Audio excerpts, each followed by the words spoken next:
Ah, la nature sauvage. De vastes étendues de montagnes et de forêts, désertées par les hommes et peuplées par les bêtes. Des vallées rocheuses ou bien arborées, creusées par la force des rivières cristallines, remontées par les gros poissons d'eau douce.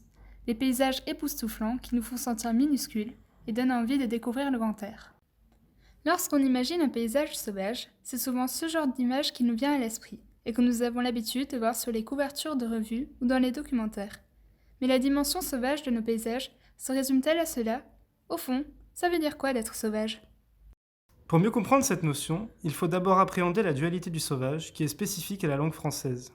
Le sauvage, c'est tout ce qui vit en totale liberté dans la nature, loin de toute domestication de l'homme. Ce sont les forêts primaires, les grands prédateurs des régions encore préservées. Une vision romantique de la nature, avec une esthétique qui lui est propre. Mais le sauvage, c'est aussi un monde primitif sans foi ni loi, à l'opposé de la civilisation. Ce sont les affrontements sanglants pour la survie, la rudesse du climat et l'inhospitalité des terres. Plus qu'un paysage spectaculaire, le monde sauvage est donc synonyme de contrainte et de danger pour l'homme. Dans sa définition même, le sauvage comporte alors déjà en lui le rapport ambivalent qu'entretient notre société avec son environnement.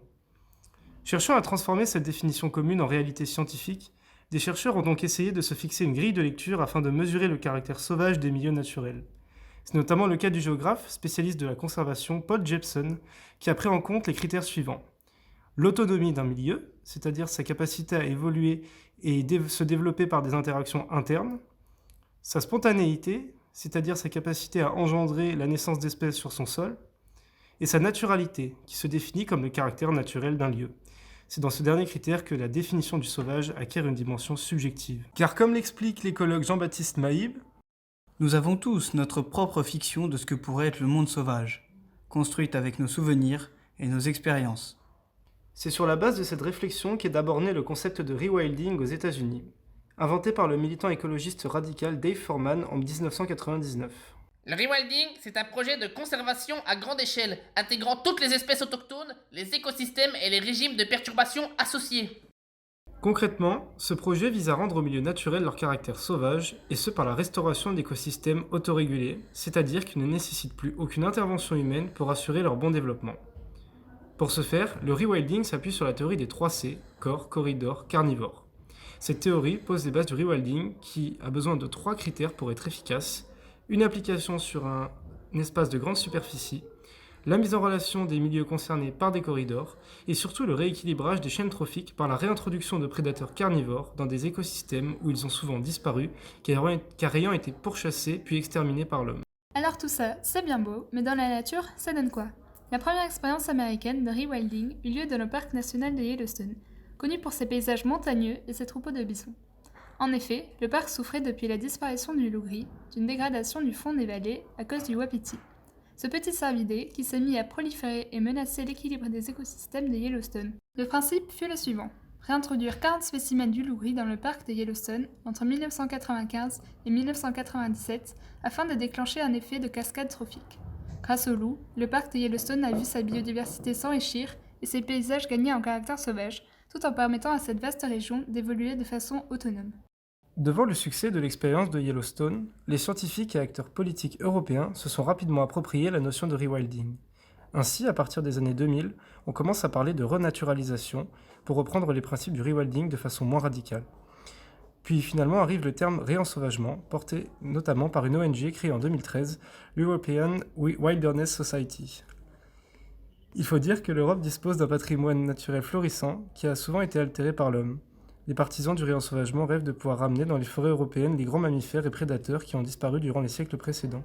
En France, plusieurs régions naturelles disposant de beaux paysages et d'une forte naturalité se prêtent au réensauvagement.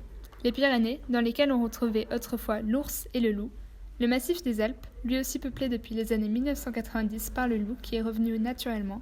Cette région verrait aussi le retour du bouquetin et des vautours. Le parc naturel régional des Vosges du Nord, qui a vu la réintroduction du lynx et le retour du castor. Pour illustrer ce dont on vous parle depuis tout à l'heure, nous allons faire un petit saut dans le Vercors. Le parc naturel régional du Vercors, fondé en 1970, est un vaste massif montagnard de 200 000 hectares, culminant à 2341 mètres. Jules Rayet raconte. 80 ans après la disparition de l'ours dans le massif en 1941, les cerfs, chevreuils, bouquetins et sangliers ont été réintroduits par les chasseurs ou le parc naturel régional. Il côtoie aujourd'hui les chamois, 10 fois plus nombreux qu'il y a 40 ans. Tous ces ongulés sont régulés par les chasseurs, le loup et le lynx, qui sont revenus naturellement à la fin des années 90. Après plus d'un siècle d'absence, on peut de nouveau admirer les 4 vautours européens, gypaète barbu, vautour fauve, vautour moine et pnéchnoperte. Peu d'animaux morts, qu'ils soient domestiques ou sauvages, leur échappent. Au pied du massif, les rivières accueillent des loutres et des castors. Ces derniers augmentent la biodiversité des cours d'eau en construisant des barrages. L'exemple du Vercors est un bon exemple grâce aux 3 leviers du réensauvagement, qui sont la libre évolution, qui a provoqué l'avancée forestière, l'ingénierie écologique dans les rivières et la réintroduction d'espèces comme le cerf. Les 3 fonctions biologiques nécessaires à l'autonomie de l'écosystème sont l'herbivorie, assurée par les cerfs et les bouquetins, la prédation et la régulation des herbivores par le loup et le lynx, et enfin la nécrophagie par les vautours, les renards et les blaireaux qui font disparaître les carcasses. En combinant toutes ces mesures de protection, le Vercors atteint plus de 12% de forte naturalité.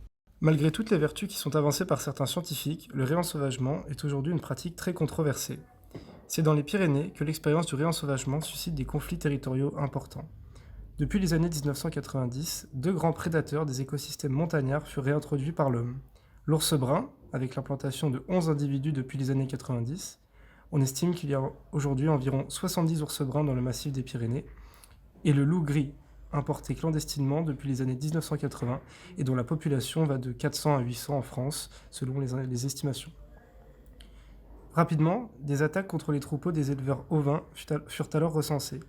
Rien qu'en 2022, ces attaques auraient coûté la vie à 853 brebis dans l'unique département de l'Ariège. Ces événements dramatiques, en plus de constituer une perte économique, finissent par terrifier les éleveurs qui vivent sous une menace constante. C'est le cas de Jean Bénazet de Bière, éleveur ayant témoigné pour l'association Le Monde des Pyrénées. Tant que je suis chez moi, je veux pas penser à l'enfer qui m'attend là-haut, à l'angoisse qu'est la mienne durant la saison d'estive. L'année dernière, on a eu 30 attaques et plus d'une trentaine de brebis qui se sont retrouvées au tapis. Quand on rassemblait les bêtes, au moment de les compter, parfois, celles qu'on voyait tous les matins ne s'y retrouvaient plus. On perd de tout, les plus jolis, les béliers, les agnelles et j'en passe. Des fois, quand t'as eu une attaque, tu sais même plus où trouver les cadavres, et quand les vautours plongent, là tu sais. Il y a 2 ans, un dimanche matin, je suis allé ramasser les brebis. Et là, je me retrouve avec seulement 4 ou 5. Je trouvais pas les miennes, et tu penses jamais au pire, jusqu'à ce que je vois les vautours plonger. On est là pour garder des brebis, pas pour ramasser les cadavres. Là, c'était même plus des cadavres. Il ne restait que les os et les restes des petits qu'elles portaient. C'était un véritable charnier. T'imagines l'état d'esprit dans lequel on est? Comment on peut arriver à vivre ça, à le surmonter? Depuis que l'ours a été réintroduit, notre métier a complètement changé. Ça me fout la boule au ventre de dire ça. En plus de susciter une vague de contestation de la part des éleveurs locaux, ces incidents ont fait naître chez certains scientifiques plusieurs critiques envers le réensauvagement. C'est notamment le cas de Christian Devers, Michel Meuret et Jean-Paul Chabert. Ces 3 chercheurs à l'INRAE, Institut national de recherche pour l'agriculture, l'agronomie et l'environnement, ont érigé la réintroduction du loup comme une menace contre les agrosystèmes pyrénéens. Selon eux, l'activité pastorale permet de maintenir une ouverture des milieux qui est favorable à la biodiversité. L'entretien des alpages par les troupeaux permet de maintenir un tapis végétal particulièrement riche et une mosaïque paysagère favorable aux ongulés sauvages et aux grands rapaces comme l'aigle royal ou la perdrix batravelle. Or, ces auteurs avancent que la réintroduction du loup pourrait menacer l'existence même des fermes d'élevage par une réaction en chaîne. Depuis le retour des prédateurs, les brebis subissent un certain stress qui provoque de nombreux avortements dans les troupeaux. À long terme, l'impact économique du loup sur les fermes d'élevage entraînerait selon Christian Deves leur disparition, enclenchant un processus de fermeture du paysage car les brebis disparues ne maintiendraient plus le tapis végétal. Dès lors, la présence du loup et de l'ours dans les Pyrénées pourrait donc, selon ces scientifiques, altérer le patrimoine paysager des alpages et menacer la biodiversité dans cette région. Comme le montre l'exemple des Pyrénées, la notion de réensauvagement fait l'objet de plusieurs débats dans la communauté scientifique. Bien qu'il constitue un projet ambitieux, certains auteurs ont trouvé au réensauvagement quelques limites conceptuelles. La première de ces critiques reproche au réensauvagement d'être une politique de conservation tournée vers le passé. Si l'idée de faire revenir nos écosystèmes à leur climax forestier peut paraître réjouissante, elle revêt en réalité une vision arbitraire de la nature. Le lynx n'a pas toujours été dans les Vosges, de même que le bouquetin n'a pas toujours été dans les Alpes. N'est-il pas vain de chercher à reproduire des écosystèmes destinés à la mutation avec le changement climatique qui vient ? L'altération des écosystèmes étant irrémédiable, il paraît légitime de se demander si tous les efforts placés dans le réensauvagement ne seront pas anéantis au bout de quelques décennies. L'autre limite du réensauvagement réside dans sa conception binaire du monde en deux domaines distincts, à savoir celui de l'humain et celui de la nature. Le réensauvagement serait donc une politique de conservation efficace, mais faisant fi du lien entre l'homme et la nature. Cette problématique est pourtant essentielle, comme nous le rappelle Christian Deves. Mon souci est d'appeler à briser les constantes barrières que l'on tend à reconstruire entre vraie nature et nature anthropique. C'est au nom de cette barrière que les plus dangereuses prédations humaines ont pu être faites, au sein de ce qui n'était considéré que comme un réservoir de ressources plus ou moins illimitées. Alors il semble que la controverse autour du réensauvagement cache en réalité la question du rapport de l'homme avec son environnement. Il est intéressant de mettre en opposition deux opérations emblématiques de rewilding, le parc naturel de Yellowstone aux États-Unis et le polder néerlandais de Oostvaardersplassen. Comme l'explique Emmanuel Wiber dans la revue Géo, le parc naturel de Yellowstone est un exemple réussi de régulation par les grands prédateurs. Dépourvu de prédateurs pendant des décennies, le parc de Yellowstone a vu ses fonds de vallée se dégrader à cause de la prolifération des wapitis, un petit cervidé d'Amérique du Nord. Les autorités décidèrent alors de réintroduire 40 spécimens de loups gris entre 1995 et 1997, amenant ainsi un prédateur à Yellowstone. S'ensuivit une réaction en chaîne que l'on appelle cascade trophique. Chassés par les loups, les wapitis ont vu leur population diminuer. Cela a permis le reverdissement des vallées et l'augmentation du nombre d'espèces charognardes. Puis, une fois reverdis, les vallées furent réinvesties par les castors, véritables ingénieurs écologiques, avec la construction de barrages. Et le retour des barrages produit alors des réserves d'eau stagnantes, laissant s'épanouir la flore et la faune semi-aquatique. Ainsi, l'équilibre des écosystèmes de Yellowstone fut rétabli et fonctionne désormais sans que l'homme n'ait besoin d'y intervenir. Dans le polder de Oostvaardersplassen aux Pays-Bas, une autre expérience de rewilding a été menée. Sur cette friche agro-industrielle de 60 km², la prolifération des sols avait entraîné la fermeture des marais préexistants et menacé de transformer cet espace humide en une forêt monospécifique. L'écologiste Franz Weira a alors eu l'idée de transformer cette friche en réserve naturelle et d'y introduire 3 espèces de mammifères.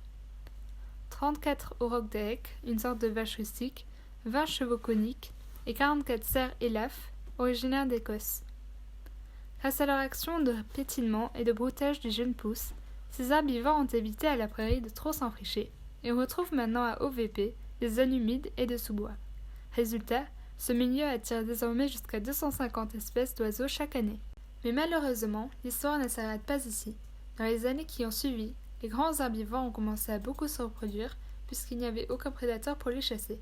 Ce déséquilibre dans l'écosystème d'OVP mena à une situation désastreuse dans laquelle les animaux n'avaient plus assez de nourriture et mouraient de faim.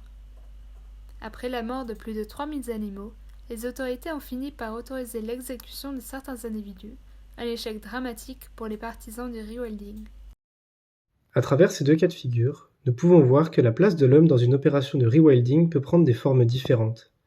Dans une aire protégée comme Yellowstone, les écosystèmes sont en autonomie complète. Ils sont régulés par les grands prédateurs, comme l'exemple du loup. De même, l'homme n'est pas habitant sur ce genre de site, mais simplement visiteur. Le statut de parc national permet alors de découvrir ces paysages sauvages et spectaculaires. Béatrice Crémer-Cochet résume cette posture avec la notion d'homme contemplatif.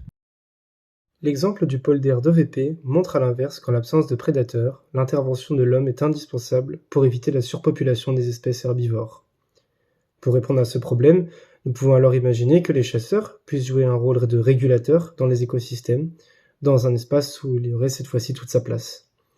Ce que certains appelleraient un réensauvagement imparfait devient alors une collaboration entre l'homme et son environnement.